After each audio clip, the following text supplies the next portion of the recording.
Very much for taking the time with us today. I know you're a busy guy. Well, thank you. It's great to be here. So we'll get right into it. President Trump, on his first international trip, goes to the Kingdom of Saudi Arabia. Why? Well, first of all, the Saudi-U.S. relationship is strong, and it has been strong for 7 decades.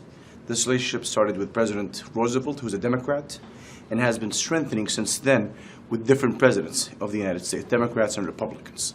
So this is a continuation of this historic, strong relationship that has, protected people of both countries on the security side, and also it has, on the economic side, created a lot of jobs and opportunities in both countries and helped the economy. President Trump's visit is an important visit to the Muslim world. I believe that it is vital for the United States to have a strong relationship with Saudi Arabia and the Muslim world. And I think the President's speech on that visit was very encouraging to Muslim people to see. He spoke about the counterterrorism, and he said that ISIS and the terrorist groups' victims are mostly Muslims. And I think it's very important for Muslim people to hear the President of the United States mentioning this. What were some of the policies that were discussed during that trip? Obviously, counterterrorism was high on the agenda. I believe you opened the Center for Counterterrorism in Riyadh during that trip. What were some of the other policies? Well, we have spoke about ways to increase our bilateral cooperation on the security side, defense, and most importantly, the economic side. We have continued to work with this current administration, and we will continue to work with the United States to build this important relationship. Also, there was a big arms component for that trip. What happened there? Well, there has been always a strong cooperation between Saudi Arabia and the United States on defense procurement. We have been an important customers to American companies that have created a lot of jobs throughout our cooperation on the defense procurement, and we'll continue to work with our United States and the American companies to build our armed forces that we use to counter terrorism and malign actors in the region. Let's talk about terrorism in the region. What are the greatest threats to Saudi Arabia today? Well, I believe the biggest threats to the region and to the international security is basically Iranian regime and its proxies on one side, and ISIS and Al-Qaeda and terrorist organization on the other side. We believe that they're both two sides of the same coin. They believe in the same concept, not necessarily exactly the same ideology, but they both do not believe in the sovereignty of nations. They both believe in transnational ideological state. They both do not believe in international law. And sometimes they compete with each other and they fight each other. But when it comes to us, we're the common enemy, and they cooperate. Why are you the common enemy? Well, because we are a force of stability, force of peace, force of prosperity in the region. What we want to do in Saudi Arabia is we have currently this great Vision 2030, where we want to reform our economy to basically untap the potential in Saudi Arabia, to open our new sectors in Saudi Arabia, and to have a prosperous country, and to move our citizens forward. To be able to do that, we need a stable, secure region. We need and prosperous region. We need to increase our economic cooperation with neighboring countries. Iran wants to export the revolution. Iran has an expansionist ideology. Iran wants other states in the region not to be our partners, but to be under the Iranian expansionist project. And this is a big difference. We have Vision 2030 that is moving us forward. They have Vision 1979 that is trying to move the region and Saudi Arabia backward. I read an article that you wrote recently that compares Iran to Germany in the 30s, expansionist, and that we're sort of appeasing Iran in its expansionist policies. Maybe you could elaborate a little bit on that. Well, what I was trying to say in the op-ed is basically the situation in the world, especially in Europe, in the late 30s, was back then we had this expansionist ideology in expansionist countries, we see, Nazi Germany moving and taking over, Austria and parts of Czechoslovakia. And the solution back then was to appease Germany, Nazi Germany, and instead of confronting it. And and we remember that during the Munich Agreement, when President Chamberlain went back to Britain and held that piece of paper and said, this is the peace of our time. And it did not work. It led to more expansionism. It led to the invasion of France. London was getting bombed after this. So what we want in the region is we see same, expansionist concept in the region through the Iranian regime. And we believe that we need to push back on this right now, not to lead to a bigger conflict. Because if you look at the trend in the region throughout this, 40 years after the Iranian Revolution, we see, Iran started to build this sectarian terrorist militia in Lebanon. And they bombed embassies, they bombed the Marine barracks, they had assassinated the Prime Minister of Lebanon, and they're trying to copy that model and use the same playbook in Syria and Iraq and Yemen, and they've been getting away with it. So, and now we see more than 160 ballistic missiles launched at a G20 country towards Saudi Arabia. And so if we do not push back on this, we will see more terrorist militia pops up in the region. And let's remember, Hezbollah in Lebanon is not a domestic threat. Hezbollah is a transnational threat. We see Hezbollah money laundering activities throughout the whole world. We see in Africa and in South America. We see their drug activities also throughout the world. And we don't want another Hezbollah, another transnational threat to appear. And we don't want, especially in Yemen, like the Houthis, for example. It's another death to America group that we see in the region. And it's another transnational threat that we're trying to end. And to also affect the Red Sea, which 15% of the world trade passes through. So let's unpack those countries that we talked about. We have Hezbollah in Lebanon. We have an increasing Iranian presence in Iraq. You have the Houthis in Yemen. So you're getting sort of Iranian presence surrounding Saudi Arabia. I mean, right now you have, let's say, 3 proxy conflicts. What happens when it ceases to be a proxy conflict? Well, what we want in the region is different than what Iran wants in the region. We want partners. We want stability. We want security. We want countries that need to be independent. Saudi Arabia has 0 proxies in the Middle East. No one can name all the Iranian proxies in one sentence in the Middle East. I do not think the Iraqi people, the Yemeni people, the Lebanese people want to be part of basically the Iranian Revolution, part of Tehran. They want to be an independent country. They want to move forward. They want to fix their economy. So I don't think the Iranian controls the Iraqi people or Iraq. I think Iraqi people must control Iraq. Lebanese people must control Lebanon. And I'll give you an example of the Saudi role in these areas. I mean, look at Lebanon, for example. Saudi Arabia have been very supportive of Lebanon, political stability. Saudi Arabia have basically, in their recent history, have supported Lebanon with about more than $5 billion. Recently, in the Paris conference, to support Lebanon, Saudi Arabia have donated $2 billion. Saudi Arabia commercial exchange with Lebanon is $626 million. Saudi Arabia, basically, tourists used to be more than 20% of the Arab tourists to Lebanon. So we have been the party that is constructive in Lebanon. We send tourists to Lebanon. Iran sends terrorists to Lebanon. We send businessmen. Iran sends military advisors. We build hotels. We build the tourism sector. We create jobs. Iran create terrorists. We want Lebanon to be a better country, to be a stronger country, to be more stable. We want Lebanese people to advance, to be a prosperous country. Iran wants Lebanon to fight their own wars. Iran wants Lebanon to do their own expansionist project in Tehran. And if what the supreme leader in Iran wants is just about religion, then why do we always see a wali al-faqih, a supreme leader who comes from Iran? Why don't we see a Lebanese supreme leader or Iraqi supreme leader that the Iranian mullahs follow? We will never see that because Iran wants to use the Lebanon and Iraq and the Lebanese people as tools for their expansionist policies. So if we look at it, though, it seems like there's kind of a de-escalation on the Israeli conflict, whereas there's an escalation on the Iranian conflict, not just with Saudi Arabia, but with Israel and various other countries. So the big question I have, when we talk about peace in the Middle East, and that's been a big question for a number of years, it seems like, if you're bringing up the sort of Nazi Germany allegory, that we're heading in the wrong direction. It seems like, Iran is expansionist, it's supporting terrorist groups.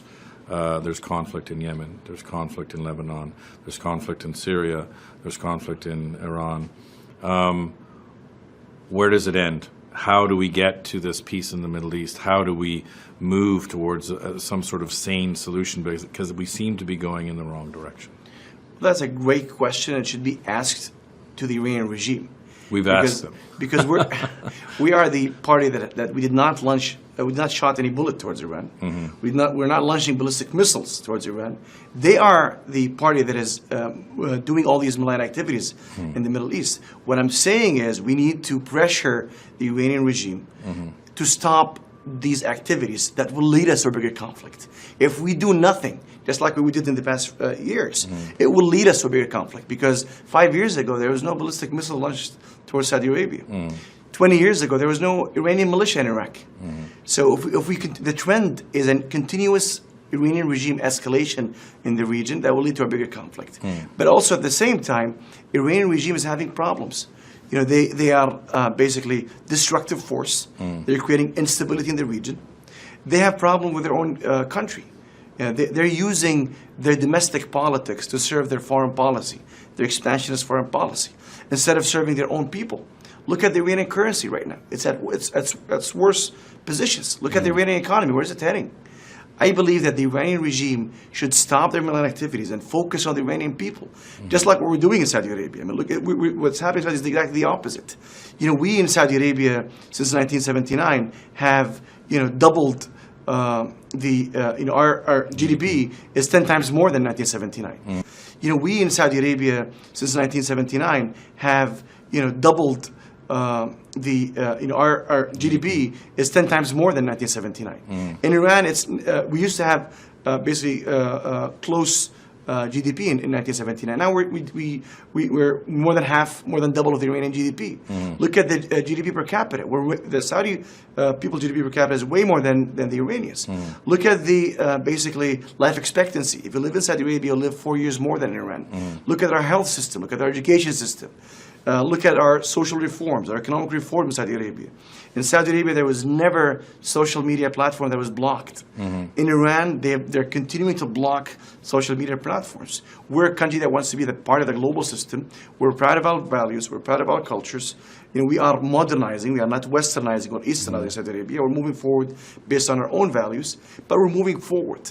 We have forward-looking vision. They have a backward-looking vision. We have Vision 2030. They have Vision 1979, basically. And that is the problem. It's a clash of visions between Saudi Arabia and Iran. I've been to Iran, I've been to Saudi Arabia. The one thing that strikes me as very similar between both cultures is they have a very young population in Saudi, a very young population in Iran. In Saudi Arabia, there seems to be a tremendous push from the young people for change, for modernization, all different kinds of social movements. You actually see, especially the young people in Tehran, who have satellite TV and who have relatives in LA or in London, somewhat of the same mindset. Why is it so completely different politically? Because you've got young people who seem to be not that far apart. Yes. But politically, it seems to be everyone's moving 100 miles in a different direction. Here's the big difference. First of all, I think the Iranian people are great people. I think the Iranian people want to build their country. They want to move it forward, and they deserve better. The big difference is there are extremists in Saudi, but they're on the run, and they're a minority. There are extremists in Iran, but they're running the country, and they're a minority, basically. And that is the big difference between us and Iran. Look at, and you mentioned the Iranian people living abroad, basically, including in the United States. There are millions of people, millions of Iranians live in the United States and Germany and other countries in Europe. Have you seen any Saudi minority that lives in Europe or United States? We've sent hundreds of thousands of students to the United States. More than 98% of them come back. Why? What's the reason? Because they have hope, because they want to move their country forward, because they feel that their country is going towards the right direction. And even the 1.5% that continue to stay in the United States, I meet some of them. They work in Google, YouTube, and other companies in the United States. Their future project is in Saudi. They want to come back because Saudi Arabia's ambition is to serve their own citizens, to move their country forward. It's different from the Iranian regime, extremist regime in Iran. So also referenced in your op-ed, which I found interesting, is you quote Ali Reza Zakani, who says there's 3 Arab capitals that are already a subsidiary of the Islamic Revolution: Beirut, Baghdad, and Damascus. So if that's the case, where do they stop? Well, they mentioned 4 capitals: Beirut, Baghdad, and Damascus, and the fourth one, they meant Sana'a in Yemen. I don't think the Yemeni people want to be basically invaded by the Iranian regime. They want their country to be independent, and they should be independent. They have a great country and great people. And I don't think the Lebanese people want to be part of Iran. Just like what Hassan Nasrallah, the leader of Hezbollah, said in one of his videos, old videos, that Lebanon should not be an independent country. It should be part of the Iranian expansionist ideology, basically. I don't think the Lebanese people want that. I don't think the Iraqi people want that. I don't think the Syrian people want that. I don't think anyone in the region wants to be part of Iran. They want to make their country better and to move it forward. So let's talk about Yemen. You know, you said Houthis, you know, their slogan is death to America, death to Israel, death to the Jews. Yet there is collateral damage. It's now being called a humanitarian crisis. There's a cholera epidemic. You know, the UN is now, you know, getting involved. It's been called Saudi Arabia's Vietnam. What's happening there, and is it a war that you can win? Well, first of all, we did not support the Yemeni government to start a war in Yemen. We supported the Yemeni government to end the war in Yemen. The party that started the war is the Iranian militia, the Houthis. They started the war in 2014 when they moved from their own hometown to the capital, killing and slaughtering the Yemeni people and threatening the central government of Yemen. And we had a choice back then to support the central government of Yemen, the legitimate central government of Yemen, against all terrorist non-state actors, the Houthis and the QAP. Or basically, if the Yemeni central government falls, we're only going to have 2 terrorist non-state actors, the Houthis and AQAP. And that situation, the instability that will happen and the vacuum that will happen, will create basically, will help both of them, AQAP and Houthis, and will create more terrorism and instability. So the only choice we have is to support the Yemeni government to basically reinstate the Yemeni government control over the country, to fix the Yemeni economy, to create jobs, to have prosperous Yemen, to improve the humanitarian situation that was basically that went downhill after the Houthis' aggression into Yemen. That is our objective, and we've been very successful now throughout our pressure campaign on the Houthis to sit in the negotiation table and to solve this problem and reach a long-lasting political solution. We have donated to Yemen more than any country in the world combined. We will continue to support the humanitarian efforts in Saudi Arabia. And during the last Crown Prince visit, Saudi Arabia and UAE donated to the UN the highest donation in the UN history on the UN humanitarian efforts. We're there to solve it, just like we did in Iraq with the United States. We could not solve the humanitarian situation in Mosul until Mosul was liberated, and the Iraqi government had government institutions came back to Mosul. You mentioned Vietnam in your question. Now, Vietnam is 7,000 miles away from the United States. Yemen is our neighbor, and we have more than 1,000-mile border with Yemen. I'm wondering if there's an Iranian proxy, Iranian militia in the United States southern border launching 160 ballistic missiles towards the United States, and including Washington. What would the United States do? Sure. I think it's made in reference to an unwinnable war, because you have on one side you know, Houthi rebels who say death to America, death to Israel, but who are also using people as shields for ballistic missiles, et cetera, et cetera. So you are going to get collateral damage. There is a humanitarian crisis, cholera epidemics, you know, millions of refugees, et cetera, et cetera. Well, the only way we end this humanitarian situation once and for all is to reach long-lasting political solution based on the UN Security Council Resolution 2216, which and states clearly that the Yemeni government should reinstate its control over the country, basically. We have been very supportive of all the previous UN initiatives to reach political solution. We have done 7 ceasefires in the past. We have supported all the UN initiatives. The Houthis have been the party that violates the ceasefire every time. They have been the parties who have been basically the obstacle to reaching peace in Yemen. The former UN envoy said in his last speech in the United Nations that Saudi Arabia has been always sitting at the negotiation table and the Houthis have been always walking away. So they are the obstacle. The ball is in their court. They need to choose between being an Iranian militia in Yemen, another Hezbollah in Yemen, launching ballistic missiles and having heavy weapons, or being a political party in Yemen. We want them to be part of Yemen, not part of Iran. So if you look at Lebanon, on one side you have, Sunni. In fact, this is mandated by the Constitution. On the other, Shia and then Druze. But we interviewed Hariri for this piece, and he was saying, look, we have a problem because we have not only Hezbollah, but we have now 2 million Syrians refugees who've come in. They have Palestinian refugees. It seems like he's a sort of bastion of sanity. He's like one of the only things holding that country together. His father famously was assassinated trying to hold the country together. But there was a kerfuffle recently during the elections or before the elections when he was called to Saudi Arabia. Some people said he was kidnapped. I asked him, he said he wasn't. What happened there? Why was he called to Saudi Arabia? What happened in Saudi Arabia? And then, he went back. Well, I think you asked Saad Hariri, and I think that is the best answer you can get is from Saad Hariri himself. Right. But let me tell you how we look at Lebanon and Saad Hariri himself. Saad Hariri and his father were Saudi allies, and they are Saudi allies, and they will continue to be Saudi allies. We want Lebanese stability. We are helping Lebanon to become a more prosperous country. We want to create jobs. We want to move it forward. But look at the party that creates instability. It's not Saudi Arabia. It's the party that has assassinated the prime minister of Lebanon. It's the party that has used Lebanese people in conflict that has nothing to do with Lebanese national security. It's Hezbollah and Iran. There was recently a controversial decision by the Trump administration to pull out of the Iran nuclear deal. I say controversial because it was controversial domestically, as well as Europe decided not to go with America. When I talked to Prime Minister Netanyahu, he thought this was a very good thing, but he also said it could lead to increased atomic capabilities by Iran, in which case Israel would have to act. What's Saudi's position on pulling out of the deal, and also what will be some of the ramifications if they do try to speed up their atomic program?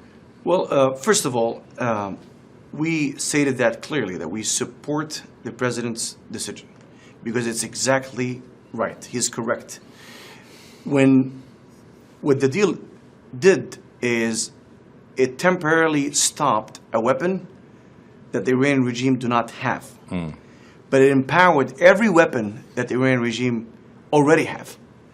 The asymmetric warfare. Okay. They increased the budget of the IRGC. They increased the budget of Hezbollah. They increased the budget of the Houthis. There was way more ballistic missile launched toward the kingdom after the nuclear deal than before the nuclear deal. So just to clarify, maybe it slowed down or stopped their ability to create an atomic weapon, but it increased funding of Hezbollah, Houthis, like terrorist groups, you're saying? Yes. What I'm saying is we might have temporarily stopped the weapon of mass destruction, but we created more mass destruction, basically in the Middle East. And this is not we expected Iran, when we supported the President Obama's decision to sign the deal, to be a responsible actor in the region and to stop their malign activities. But what we saw is a negative, basically, results. We've seen Iran increasing their malign activities, increasing their support to the militias in the region, increasing the stability in the region. So that's why we do not, we supported the president's decision to withdraw from the nuclear deal. If he withdraws from the deal, and now that there's sort of a strife between U.S. and Europe on this, Iran is increasing its aggressive activities.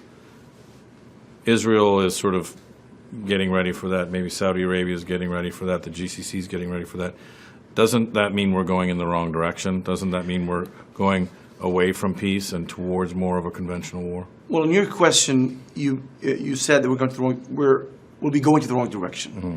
Let me tell you what was the direction that we were heading towards, basically, before the withdrawal from the nuclear deal. Mm-hmm. We see more destructive, basically, activities in Syria, and more destructive activities in Iraq, more destructive activities in Lebanon, more destructive activities in Yemen.